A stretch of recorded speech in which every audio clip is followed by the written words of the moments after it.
બાળકો, આપણે હસતા રમતા સરવાળા, બાદબાકી, એકમ, દશક વગેરે જોયું, બરાબર? હવે આપણે આ ગણિતનું છેલ્લું ચેપ્ટર જોઈએ. ચેપ્ટરનું નામ છે કેટલી ચોટલી છે.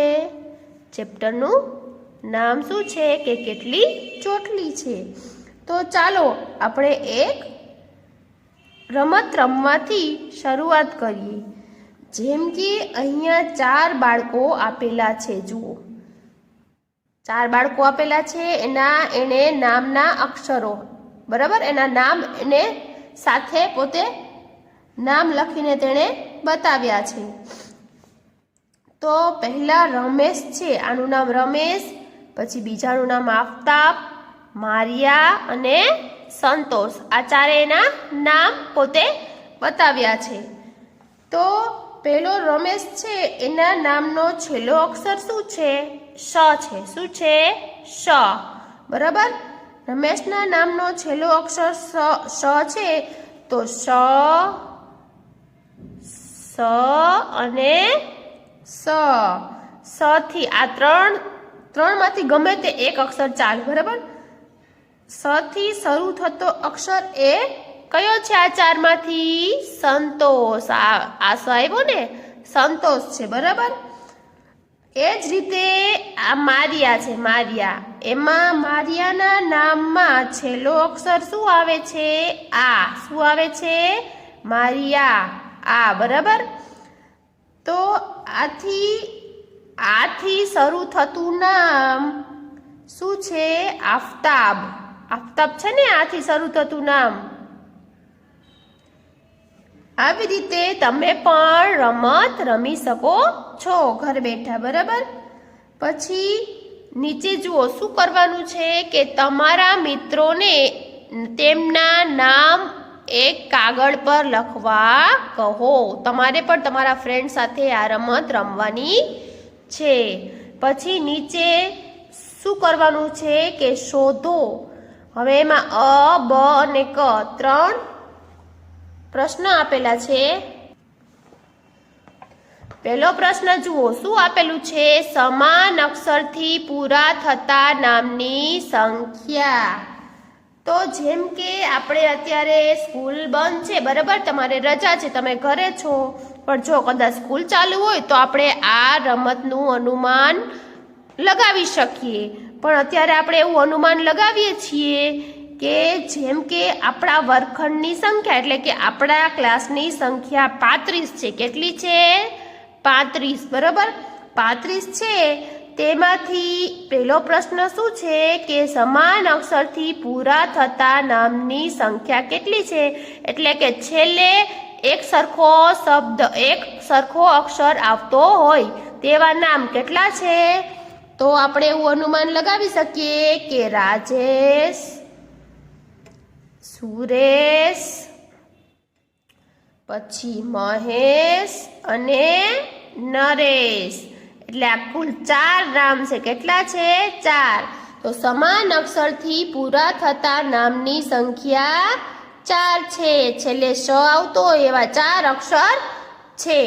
પછી બીજો પ્રશ્ન જુઓ કે કોઈ નામ શરૂ થતું ન હોય તેવો કોઈ અક્ષર છે તમારા ક્લાસમાં કે જેથી કોઈનું અથી અહરમાં કોઈનું નામ શરૂ થતો ન હોય એવું નામ છે કે? હા, તો એવું નામ છે કે એવો અક્ષર છે કે કોઈ નામ શરૂ થતું નથી. તો આપણે ઈ અક્ષર વાળો છે ને, ઈ અક્ષર, એવો અક્ષર છે ઈ અક્ષર કે કોઈ નામ આના ઉપરથી શરૂ થતું નથી, બરાબર? આપણા વર્ગખંડમાં. પછી ત્રીજો પ્રશ્ન શું આપેલો છે કે સમાન અક્ષરથી શરૂ થતા નામની સંખ્યા. એટલે કે આગળ એક સરખો અક્ષર આવતો હોય, જેમ કે ક વાળા, પછી ખ વાળા, ગ વાળા, એવી રીતે એવા કેટલા છે નામ અને એની સંખ્યા કેટલી છે? તો એવા 7 નામ છે. કેટલા? 7 નામ. કિરણ, પછી કલ્પેશ, પછી કીર્તિ, પછી કુમાર, ક્રિસ્ટી, કેયુરી અને ક્રિસા. 7 નામ છે. કેટલા છે? કે જે સમાન અક્ષરથી શરૂ થાય છે. બરાબર, બધા ક થી શરૂ થાય છે ને, એટલે એવા 7 નામ આપણા વર્ગખંડમાં છે એમ આપણે કહી શકીએ. હવે આપણે નીચે જોશું ફળ વેચનાર. તો ફળ વેચનાર પાસે તમારા માટે ઘણા બધા ફળ લઈને તે આવ્યો છે. કયા કયા ફળ છે? તો કેરી, કેળા, સફરજન, નારંગી. બરાબર, તે બોલે છે કે ફળ વેચનાર ફેરીઓ શું બોલે છે કે કેળા, સફરજન, નારંગી, કેરી વગેરે જેવા તાજા ફળો હું તમારા માટે લાવ્યો છું. પછી તેની ટોપલીમાં, જો આ એની પાસે ટોપલી છે, એમાં આ ફળ આપેલા છે. અને પછી આગળ જો અહીંયા કોષ્ટક આપેલું છે, એમાં શું કરવાનું છે? ગણો અને લખો.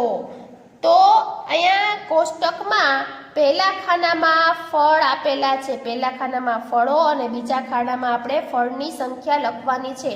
તો પહેલા કયું ફળ આપેલું છે? તો પહેલા સફરજન, પછી કેળા અને પછી નારંગી. બરાબર, તો આપણે સફરજનની સંખ્યા, પછી કેળાની સંખ્યા અને નારંગીની સંખ્યા ગણી અને આપણે અહીંયા લખવાની છે. તો સફરજન કેટલા છે આપણે ગણીએ. જુઓ, આ સફરજન છે, આપણે ગણશું 1 2 3 4 5 6 7 8 9 10 11 અને 12. સફરજનની સંખ્યા 12 છે. જ્યારે કેળાની સંખ્યા કેટલી છે? 1 2 3 4 5 6 ને 7. અને નારંગીની સંખ્યા આપણે ગણીએ 1 2 3 4 5 6 7 8 અને 9. નારંગીની સંખ્યા 9 છે. તો આપણે આપેલા કોષ્ટકમાં ફળની સંખ્યાઓ લખશું.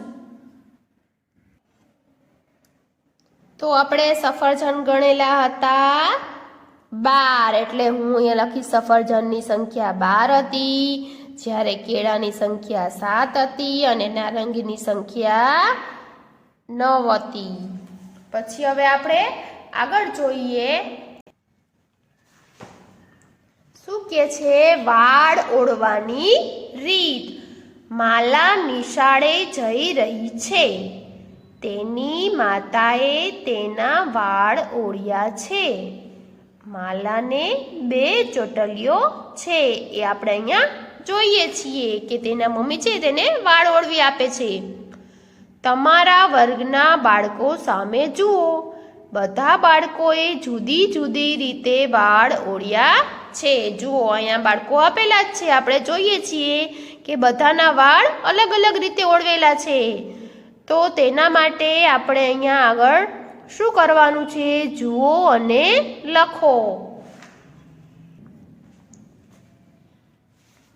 તો આપણે હવે શું કરવું પડશે? તો આપણે તેના માટે એક સરસ મજાનું ઉદાહરણ જોઈએ કે આપણી સ્કૂલમાં ધોરણ 2માં 60 વિદ્યાર્થીઓ છે. જુઓ, તમે જે ભણો છો ત્યારે આપણે સ્કૂલમાં તો તમે નથી આવતા, બરાબર, શાળાએ આવતા નથી, પણ આપણે એવું અનુમાન લઈએ, એક ઉદાહરણ જોઈએ આપણે કે કદાચ સ્કૂલ ચાલુ હોય તો આપણા વર્ગખંડમાં, આપણા ક્લાસમાં 60 વિદ્યાર્થીઓ હોય. બરાબર, તો 60 વિદ્યાર્થીઓ આ વર્ગખંડમાં ભણે છે. તેમાંથી 25 છે, 25 એ છોકરાઓ છે. બરાબર, 25 વિદ્યાર્થીઓ છોકરાઓ છે. પછી 25 વિદ્યાર્થીઓ છોકરા છે 60માંથી. પછી 35 છોકરીઓ છે. 35 છોકરીઓ છે.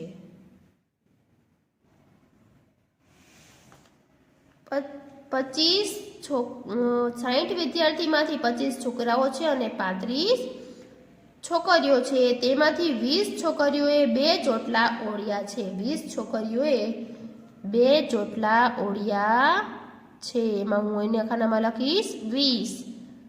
20 છોકરીઓ 2 ચોટલા ઓળવે છે. તો 35 માંથી 20 છોકરીઓ 2 ચોટલા ઓળવે છે. બરાબર, તો એને મેં કોષ્ટકમાં લખી નાખ્યું. પછી હજી બે ખાના આપેલ છે. પહેલા ખાનામાં વાળની રીત છે જુઓ, અને બીજા ખાનામાં બાળકોની સંખ્યા આપણે અહીંયા લખવાની છે. તો અહીંયા 20 છોકરીઓએ 2 ચોટલા ઓળવેલા છે. 20 આપણે 35 માંથી 20 છોકરીઓ અહીંયા લખી નાખશું તો 15 છોકરીઓ એવી હશે કે જેને 1 ચોટલો ઓળવેલો છે. અને છોકરાઓએ તો આવી રીતે સાદી રીતે વાળ ઓળવેલા છે. એટલે છોકરાના ખાનામાં હું 25 લખીશ. છોકરાઓ આવી રીતે જ પોતાના વાળ ઓળતા હોય છે. બરાબર, તો આપણે અહીંયા કોષ્ટક જોયું. હવે આપણે આગળ જોશું.